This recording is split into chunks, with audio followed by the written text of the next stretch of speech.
La vie vous a abandonné, rien ne vous marche, vous échouez presque à tout. Vous vous sentez écrasé sous le poids des forces ténébreuses, de l'isolement, de la solitude et des soucis quotidiens. Vous n'avez pas la paix et la tranquillité. Vous avez besoin d'accompagnement pour atténuer vos souffrances, pour développer la force et la puissance qui vous habitent. Suivez tous les matins Maître Maoulian Justin Dongbaoundé, grand initié aux lois et secrets de la vie. Avec Maître Maoulian Justin Dongbaoundé, vous allez abandonner vos solutions individualistes, source de vos malheurs et de vos errements. Vous allez découvrir la pensée métaphysique, seul gage de notre sortie collective du gouffre. Vous allez retrouver le chemin du mieux-être et de la joie de vivre. Message du Maître, un espace commun aux bâtisseurs d'une vie heureuse sur la terre. Mesdames et messieurs, hommes et femmes qui peuplent la terre, mes frères et mes sœurs bâtisseurs de tous horizons, à vos différents grades, degrés et qualités.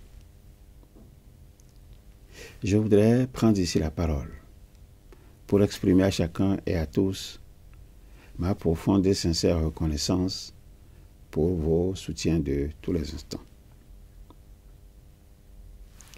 Je voudrais, pour le compte de cette 10e saison, poursuivre avec vous le voyage qui nous conduit au cœur des systèmes de croyances existants dans le monde pour vous aider à découvrir, d'une part, ce qui se cache derrière ce que vous croyez comprendre de ce que l'on vous dit, pour vous aider à découvrir, d'autre part, les effets directs de ces systèmes de croyances sur la vie des hommes et l'avenir des sociétés humaines, celle de l'Afrique contemporaine notamment. Dans mon message de ce jour, nous allons revenir sur les deux promesses faites dans mon précédent message. Tournons notre regard vers les extraits tirés du film Galilée ou l'amour de Dieu pour découvrir les preuves qu'avance l'Inquisition catholique pour justifier l'hérésie dont elle affuble Galilée et pousser les princes à sa condamnation. Le premier extrait. Le grand inquisiteur annonce sans sourciller, et ça je vais le citer, « Maître Galilée, en ma qualité de grand inquisiteur, désigné pour lutter contre l'erreur et la dépravation, j'ai été chargé par le très Saint-Père de vous interroger sur les crimes et délits que vous avez commis contre la religion et la Sainte Église. » Fin de citation. Je note dans cette déclaration deux plaignants. Et au niveau de ce procès établi avant la condamnation de Galilée, je note comme premier plaignant la religion et le deuxième plaignant la Sainte Église. Je note également deux objets mentionnés dans la plainte déposée par la religion et la Sainte Église. Le premier objet, c'est le crime, et le deuxième objet, c'est le délit. Alors, qui a saisi le tribunal? Le très Saint-Père, qui apparaît comme l'avocat défenseur de la religion et en même temps de la Sainte Église. Alors, devant quelle juridiction a-t-il déposé sa plainte? Devant le grand inquisiteur désigné par lui-même. Alors, s'agit-il là d'un procès équitable? C'est une question qu'on peut se poser. Je vous laisse aller à vos imaginations. Alors, que cherche le plaignant? Que cherche le très Saint-Père? C'est lutter contre l'erreur et lutter contre la dépravation. Alors, nous allons au deuxième extrait. Le grand inquisiteur poursuit en ces termes, et ça, je vais le citer. Est-il exact que vous pensez que la Terre tourne sur elle-même et autour du Soleil, comme l'a affirmé ce moine polonais fou du nom de Nicolas Copernic?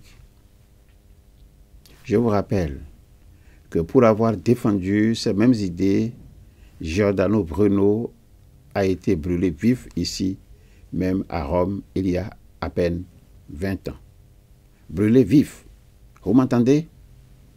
Comme vous ne l'ignorez pas, l'Église a établi que puisque l'homme est la création la plus achevée du Seigneur, il a été placé au centre du monde. La terre, immobile, trône donc au centre de l'univers et le soleil, comme les autres planètes, tourne autour d'elle. Ce système a été démontré par de très illustres savants. Le grand Aristote d'abord, puis l'astronome grec Claude Ptolémée de l'école d'Alexandrie. Fin de citation. Dans cette déclaration, je note que le grand inquisiteur a pris parti pour Aristote et Claude Ptolémée, dont l'Église se délecte de la théorie qu'il présente suivant deux principaux axes. Le premier axe, ça veut dire quoi? C'est que l'Église a établi que puisque l'homme est la création la plus achevée du Seigneur, il a été placé au centre du monde. Voilà le premier axe établi par l'Église. Deuxième axe, la terre immobile trône donc au centre de l'univers et le soleil, comme les autres planètes, tourne autour d'elle. Voilà le deuxième axe. Constatez avec moi que c'est l'Église qui a établi que l'homme est la création la plus achevée du Seigneur. Ce n'est donc pas le Seigneur qui a soufflé à l'Église que l'homme est sa création la plus achevée. Dès lors, il lui est loisible, je parle ici de l'Église, il lui est loisible d'aller à toutes les prétentions, à toutes conclusions qui se révéleront fausses, les unes après les autres. Alors je tire avec vous une première conclusion fausse. L'homme a été placé au centre du monde. Voilà une première conclusion fausse. Deuxième conclusion fausse, la terre est immobile. La troisième conclusion fausse que l'Église en fait a tirée et sur la base de laquelle elle a condamné Galilée, c'est que l'Église dit la terre trône au centre de l'univers. C'est faux. Quatrième conclusion fausse, le soleil comme les autres planètes tourne autour de la terre. Quatre conclusions fausses à opposer à Galilée, seule, dont la théorie est aussi claire que l'eau de roche se résume en une seule conclusion. Alors que disait Galilée? La terre tourne sur elle-même et autour du soleil. Voilà ce que Galilée a dit et on l'a condamné. Je note aussi que le grand inquisiteur a prononcé le verdict et la sentence du procès avant même de donner la parole à Galilée. Je vais essayer avec vous de le paraphraser. Alors, Galilée, pour avoir affirmé que la terre tourne sur elle-même et autour du soleil, je vous annonce que vous serez brûlés, vifs comme l'a été ici même à Rome, Giordano Bruno, qui a défendu ces mêmes idées précédemment avancées par ce Polonais fou du nom de Nicolas Copernic. Voilà ce que le grand inquisiteur a dit. N'a-t-il pas là de la préméditation, c'est-à-dire la manifestation d'une volonté délibérée d'étouffer une théorie qui se révélera plus tard comme la plus juste et devant laquelle aucune des quatre conclusions fausses de l'Église ne puisse tenir? Je vous laisse le soin d'en juger vous-même. Réservons la suite de nos analyses.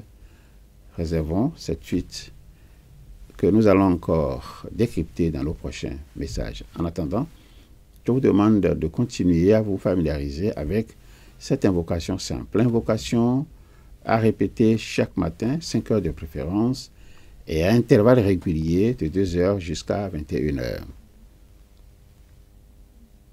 Cette invocation simple, je voudrais vous inviter à la répéter phrase par phrase après moi. Au commencement était la pensée. Au commencement était la pensée. La pensée se manifesta sous la forme d'idées. La pensée se manifesta sous la forme d'idées. L'idée prend corps dans notre conscience et se traduit par la parole, le geste ou l'écriture. L'idée prend corps dans notre conscience et se traduit par la parole, le geste ou l'écriture. Cette parole projetée sur la matière devient notre action. Cette parole projetée sur la matière devient notre action. Je suis donc pensée, parole et action. Je suis donc pensée, parole et action. Alors, si regarder en arrière vous cause du chagrin et regarder en avant vous inspire de la crainte, je vous suggère tout simplement de regarder tout près de vous, à côté de vous. J'y suis. Je, c'est l'ISEP. L'ISEP pour vous accompagner dans vos désirs respectifs d'apprendre à capitaliser ce qui vous permet de vous éloigner des systèmes d'endoctrinement et de falsification de la vérité.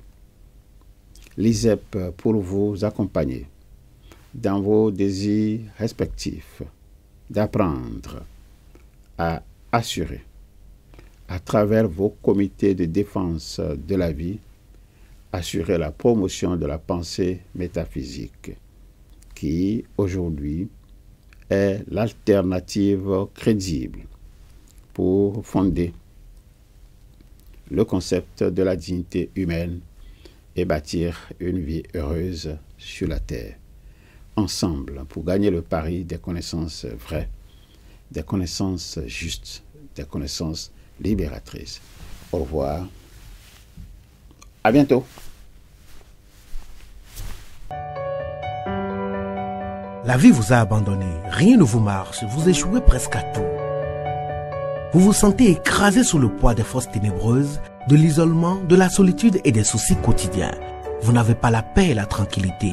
Vous avez besoin d'accompagnement pour atténuer vos souffrances, pour développer la force et la puissance qui vous habitent.